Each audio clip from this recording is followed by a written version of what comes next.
ಫೇಮ್ಗಾಗಿ ಪುಂಡರಿಂದ ರಂಪಾಟ. ಕಂಡ ಕಾರಿನ ಗಾಜು ಪುಡಿ ಪುಡಿ. ಬೆಂಗಳೂರು ನಗರದಲ್ಲಿ ಪುಂಡು ಪೋಖರಿಗಳ ಹಾವಳಿ ಮಿತಿ ಮೀರ್ತಾ ಇದೆ. ಏರಿಯಾದಲ್ಲಿ ಹೆಸರು ಮಾಡುವುದಕ್ಕೆ ಪುಡಾರಿಗಳ ಗ್ಯಾಂಗು ಕೈಯಲ್ಲಿ ಮಾರಕಾಸ್ತ್ರಗಳನ್ನ ಹಿಡ್ಕೊಂಡು ಅಟ್ಟಹಾಸ ಮೆರೆತಿದ್ದಾರೆ.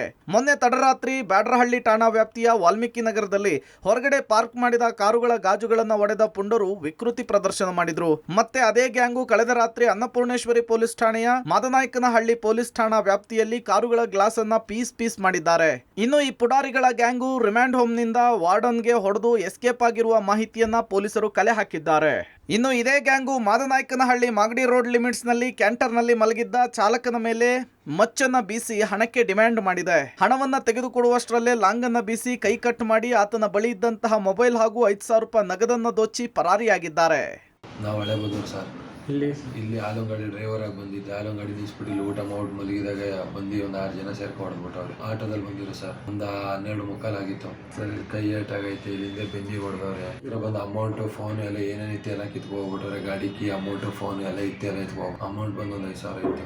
ಎಲ್ಲರೂ ಮಾಸ್ಕ್ ಹಾಕಿದ್ರು. ಮಾಮೂಲಿ ಓಡಾಡ್ಸಿದ್ರು. ನಾವು ಓಡ್ ಬಂದ್ಬಿಟ್ಟು ಈ ಕಡೆ ಆಸ್ಪತ್ರೆ ಸೈಡ್ಗೆ ಬಂದು ಆಸ್ಪತ್ರೆ ಒಳಗಡೆ ಬಂದ್ಬಿಟ್ಟು ನಾವು ಅವರೇ ಫಸ್ಟ್ ಗ್ಲಾಸ್ ಹೊಡೆದ್ರು. ಗ್ಲಾಸ್ ಹೊಡೆದು ದುಡ್ಡು ಕೊಡು ಏನೈತೆ ಎಲ್ಲ ಕೊಡು ಅಂತ ಹೊಡೆದು ಎಲ್ಲ ಕಿತ್ಕೋಗಿರೋದು. ಸಿಟಿಯಿಂದ ಮುಂದೆ ಹೋಗಿ ದೊಡ್ಡಬಳ್ಳಾಪುರದಲ್ಲಿಯೂ ಕೂಡ ಅದೇ ರೀತಿ ಕೃತ್ಯವನ್ನ ಎಸಗಿರೋದ್ರಿಂದ ಆರೋಪಿಗಾಗಿ ಎಪಿ ನಗರ, ಬ್ಯಾಡ್ರಹಳ್ಳಿ, ಮಾದನಾಯಕನಹಳ್ಳಿ ಮತ್ತು ದೊಡ್ಡಬಳ್ಳಾಪುರ ಪೊಲೀಸರಿಂದ ಹುಡುಕಾಟ ನಡೆಸಲಾಗ್ತಾ ಇದೆ. ಒಂದೊಂದು ಕಾರ್ ಜಖಂಗೆ ಒಂದೊಂದು FIR ನಂತೆ ಎಪಿ ನಗರದಲ್ಲಿ 6, ಬ್ಯಾಡ್ರಹಳ್ಳಿ ಠಾಣೆಯಲ್ಲಿ 4 FIR ಸೇರಿ 10 FIR ದಾಖಲು ಮಾಡಿಕೊಂಡು ಪೊಲೀಸರು ಆರೋಪಿಗಳ ಪತ್ತೆಗಾಗಿ ಬಲೆ ಬೀಸಿದ್ದಾರೆ.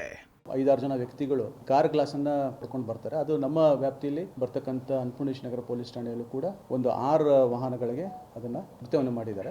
ಪಶ್ಚಿಮ ವಿಭಾಗದವರು ಅವ್ರನ್ನ ಹಿಡಿಯೋದಕ್ಕೆ ಈಗ ನಾವು ಎಲ್ಲ ಕ್ರಮವನ್ನು ತಗೊಂಡಿದ್ದೀವಿ. ತಂಡಗಳನ್ನ ರಚಿಸಿದ್ದೀವಿ. ನಾರ್ತ್ ವೆಸ್ಟ್ ಡಿವಿಷನ್ ಅವರು ಕೂಡ ತಂಡಗಳನ್ನು ರಚಿಸಿ ಆರೋಪಿಗಳನ್ನ ಹಿಡಿಯೋದಕ್ಕೆ ಪ್ರಯತ್ನ ಪಡ್ತಾ ಇದ್ದಾರೆ. ಐಡೆಂಟಿಫಿಕೇಶನ್ ನಮ್ಗೆ ಗೊತ್ತಾಗಿದೆ. ಹಳೆ ಕೇಸ್ಗಳಿರೋದ್ರ ಬಗ್ಗೆನೂ ಗೊತ್ತಾಗಿದೆ. ಅವ್ರನ್ನ ಹಿಡಿಯೋ ಒಂದು ಪ್ರಯತ್ನದಲ್ಲಿ ಇದ್ದೀವಿ. ಬೆಂಗಳೂರಿನಲ್ಲಿ ಪುಂಡರ ಹಾವಳಿ ದಿನೇ ಮಿತಿ ಮೀರ್ತಾ ಇರುವಂಥದ್ದು. ನಗರದ ಬ್ಯಾಡ್ರಹಳ್ಳಿ ಪೊಲೀಸ್ ಠಾಣಾ ವ್ಯಾಪ್ತಿಯಲ್ಲಿ ನಿನ್ನೆ ಕಾರುಗಳ ಗ್ಲಾಸ್ ಹೊಡೆದಿದ್ದಂಥ ಪುಂಡರೆ ಮಾದನಾಯಕನಹಳ್ಳಿ ಪೊಲೀಸ್ ಠಾಣೆ ಮತ್ತು ದೊಡ್ಡಬಳ್ಳಾಪುರ ಪೊಲೀಸ್ ಠಾಣಾ ವ್ಯಾಪ್ತಿಯಲ್ಲಿ ಮತ್ತೆ ಅದೇ ರೀತಿಯ ಕೃತ್ಯಗಳನ್ನು ಎಸಗೋದ್ರ ಮೂಲಕ ಎಲ್ಲ ಒಂದು ಕಡೆ ಜನರನ್ನು ಭಯಭೀತರನ್ನಾಗಿ ಮಾಡುವಂಥ ಕೆಲಸವನ್ನು ಮಾಡಿರುವಂಥದ್ದು. ಹಾಗಾಗಿ ಆರೋಪಿಗಳ ವಿರುದ್ಧ ನಗರದ 2-3 ಪೊಲೀಸ್ ಠಾಣೆಯಲ್ಲಿ ಒಟ್ಟು 10 ಪ್ರಕರಣಗಳನ್ನು ದಾಖಲಿಸಿಕೊಂಡು ಗ್ಲಾಸ್ ಹೊಡೆದಿರುವಂಥ ಆರೋಪಿಗಳಿಗಾಗಿ ಹುಡುಕಾಟವನ್ನ ಮಾಡ್ತಿರುವಂಥದ್ದು. ಇನ್ನು ಪೀಣ್ಯ ಪೊಲೀಸ್ ಠಾಣಾ ವ್ಯಾಪ್ತಿಯಲ್ಲಿ ಖದೀಮನೊಬ್ಬ ಆರನ್ ಚಾರ್ಜ್ ಎಂಬ ವಿದ್ಯಾರ್ಥಿ ರೂಮ್ಗೆ ನುಗ್ಗಿ ಲ್ಯಾಪ್ಟಾಪ್ ಹಾಗೂ ಮೊಬೈಲ್ ಕಳ್ಳತನ ಮಾಡಿಕೊಂಡು ಹೋಗಿದ್ದಾನೆ.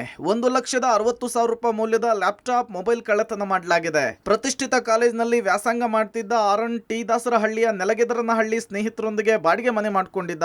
ಕಳ್ಳನ ಕೃತ್ಯ CCTVಯಲ್ಲಿ ಸೆರೆ ಸಿಕ್ಕಿದ್ದು ಖದೀಮನ ವಿರುದ್ಧ ಪೀಣ್ಯ ಪೊಲೀಸ್ ಠಾಣೆಯಲ್ಲಿ ಪ್ರಕರಣ ದಾಖಲಾಗಿದೆ. ಒಟ್ಟಾರೆ ಬೆಂಗಳೂರಿನಲ್ಲಿ ಅಪರಾಧ ಕೃತ್ಯಗಳು ಹೆಚ್ಚಾಗ್ತಿದ್ದು ಪೊಲೀಸರು ಕಡಿವಾಣ ಹಾಕೋ ಕೆಲಸ ಮಾಡಬೇಕಿದೆ. Nagesh, public TV, Bengaluru.